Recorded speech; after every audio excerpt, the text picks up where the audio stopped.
Hi guys! Good afternoon, may hapon sa tanan. Og this is Manay Gina. Og naa na punta guys, magchika na punta.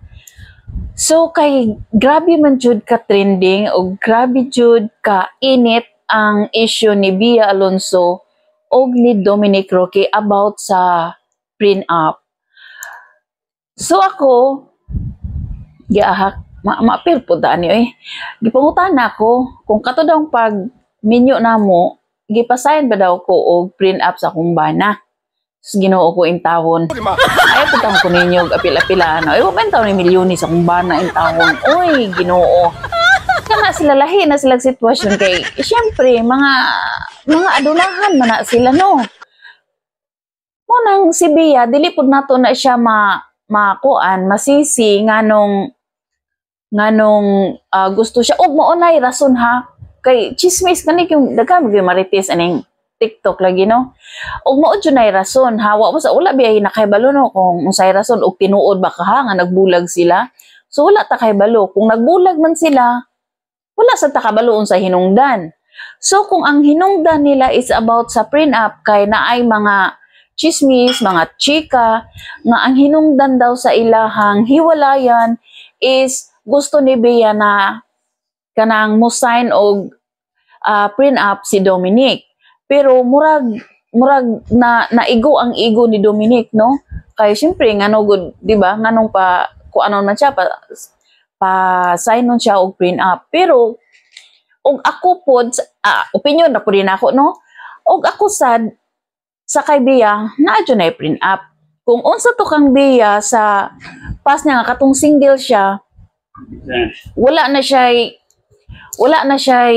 kuan ato, walay labot si Dominic ato. Kay lisod magud nang, di ba?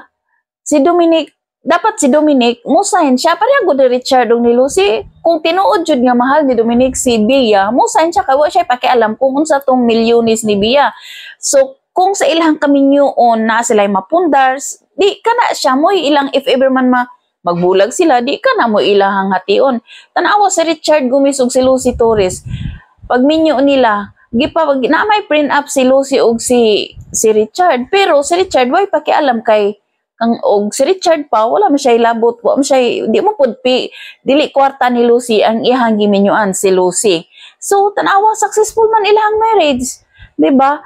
Pero tanawa ra gud ning lisod pud no kay murag lisod pud mag-judge no kay unta kay balo pud yun say kuan pero sa obserbasyon lang pud nato no sa obserbasyon lang pud nako no ang nahitabo man gud ana no tanawa gud si Claudine Barreto ug si Rimart Santiago nga hangtod karon naa pa sa korte ang ilahang kaso tungod kay si Claudine wala nagpa-sign og prenup kang Rimart. So karon ang kwarta ni Claudine naghabol si Rimart kay syempre conjugal property so mo na lisod. So dapat naadyo ng prenup. Kung ang lalaki mahal jud niya si Bea, din nganong dili man kamo sign og prenup nga namon pud kay kwarta imuha. Di ba? So kung usa toy pundar ninyo nga mag-asawa na mo, di mo na lang to inyohang conjugal property kung magbulag mo. Lisod po diri man gud kay labi na sa mga celebrities kay kung walay prenup, kanira ba sila, wala ray pila ra ka tuig magbulag. Dili man noon tanan, no? Pero kasagaran magbulag. So mas maayo gid nga na ng prenup kay ug magbulag man di wa siya labot atong kwarta sa babae sa single pa ang ilahang hation katong nagminyo na sila. Kay mo ra man toy conjugal property. So di ba?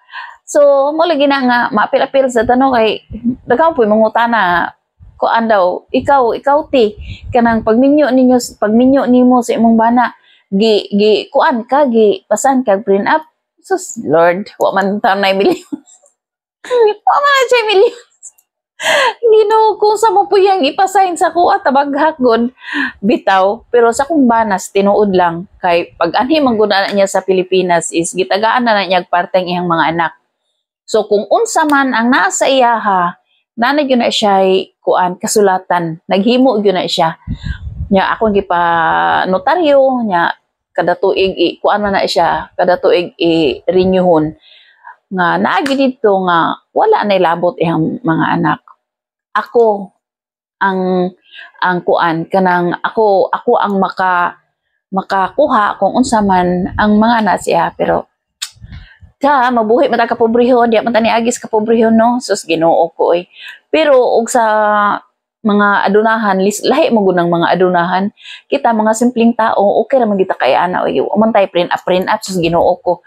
Pero kana mo sila kay mga adunahan, mga kwartahan, so mo nang hadlok sila, o di ba guys? So inyong opinion, comments down below, no, sa mga maka tanaw ani, no, sa akong mga friends o sa akong mga followers.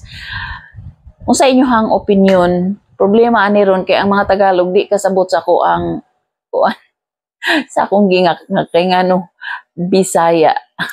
So mao magtagalog na lang pud ay tani.